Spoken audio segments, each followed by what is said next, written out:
By the time March 2025 arrived, the name Bryan Kohberger had become synonymous with one of the most haunting crimes in recent American memory: the brutal stabbing deaths of four University of Idaho students, Kaylee Goncalves, Madison Mogan, Xana Kernodle, and Ethan Chapin, on November 13, 2022.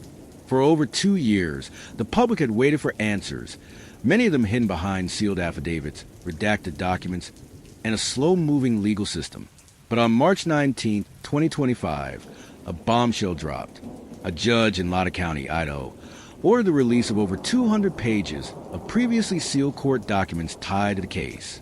What they revealed was chilling, shocking, and deeply personal. The most disturbing revelations came in the form of new forensic evidence, Amazon purchase records, internet search histories, and chilling surveillance summaries. These documents offer the clearest look yet into how the investigation had unfolded, and who Bryan Kohberger really was behind a calm, academic exterior. One of the most damning pieces of evidence unsealed was Kohberger's Amazon purchase history. According to filings, investigators had subpoenaed his account in the weeks after his arrest. What they found were numerous purchases consistent with planning a violent attack, some made weeks before the murders.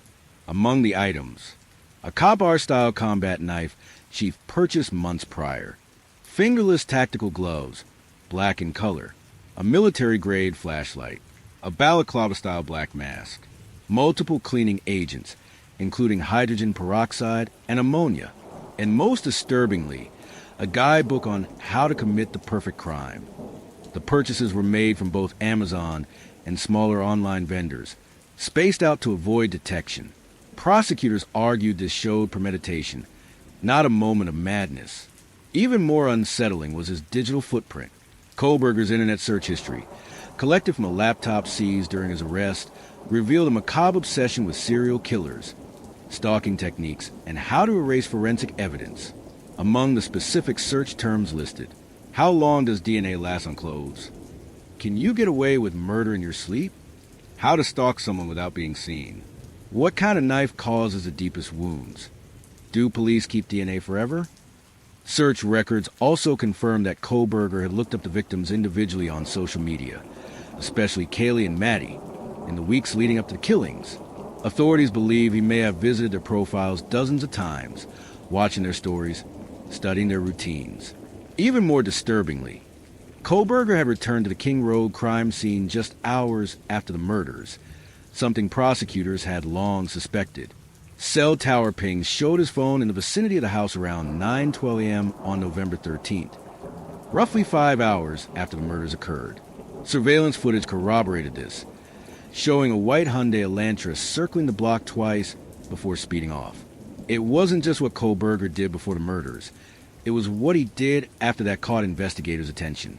The newly unsealed documents detailed that just days after the killings, Kohberger took extraordinary steps to clean his Hyundai Elantra. A neighbor's doorbell camera captured him vacuuming the inside of the car for over 30 minutes, even removing floor mats and using a shop vac in his driveway in Pullman, Washington.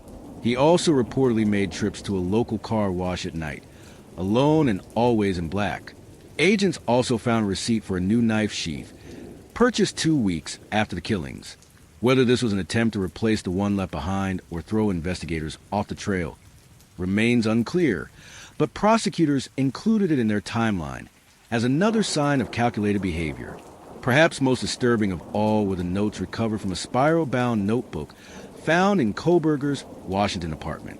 Pages were filled with scrawled thoughts, some fragmented, others carefully structured. One line read, "Control is the key. Without control, there is no victory." Another page listed, "Get in, get out. Don't hesitate. Wear gloves. No phone. Watch neighbors." A separate entry, dated weeks before the crime, simply read, "The experiment begins." Court filings also describe a moment that had been previously redacted from the original affidavit. One of the surviving roommates, referred to in documents as DM, reported hearing muffled crying and opening her door to see a man in black with bushy eyebrows. Her statement had been dismissed by some early on as vague or possibly imagined. But now, prosecutors confirmed that Kohberger's driver's license photo and recent passport application matched that description almost identically. especially the thick, arched eyebrows. On March 19th, these unsealed details exploded across the media. News outlets ran wall-to-wall coverage. Former FBI agents weighed in on the surveillance patterns.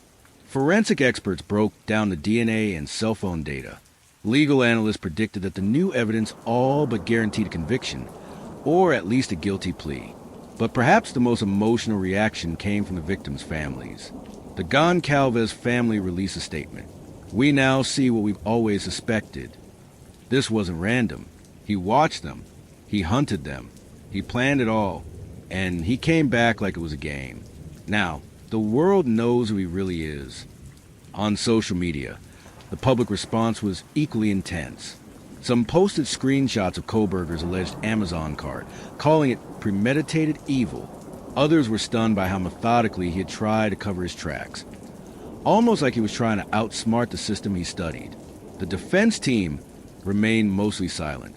But in an earlier hearing, Kohberger's attorney had floated the possibility of mental health issues, suggesting he suffered from visual snow syndrome, a rare neurological condition that can affect perception. That defense now seemed increasingly difficult to lean on, given the detailed, methodical nature of the evidence. March 19th, 2025 wasn't the day the crimes happened. It wasn't the day Bryan Kohberger was arrested. But for many, it was the day the full horror came into focus. Not just that 4 innocent college students had been murdered in their sleep, but that it had allegedly been the work of a man who planned it, watched it, and tried to perfect it. A man who had sat in classrooms studying the psychology of killers. A man who, until now, had mostly been a shadow behind legal filings and orange jumpsuits. Now, the veil was lifted, and the world saw a disturbing portrait of calculated violence, one that defied logic, defied empathy, and for many, defied humanity itself.